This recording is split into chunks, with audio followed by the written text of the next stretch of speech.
Yan po yung sa pinakamagandang buhok ng customer ko.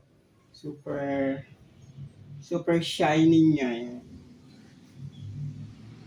Dati po siyang model ng Head and Shoulder.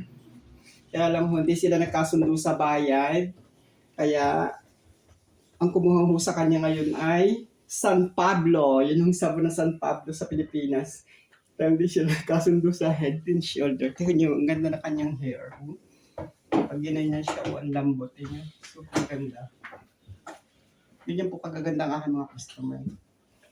Kamukha din ho ito ni Ami Austria sa personal. Hindi ko lang mapapa-close up sa inyo dahil ayaw kong pinapakita yung kanilang mga beauty at baka masyado ma-expose. So yung ganda ng buhok niya, ang lambot. Sabi ko sa inyo, wala akong customer na pangit. Lahat ng customer ko pogi, masasama. Pag hindi ko customer yan, medyo masama ho.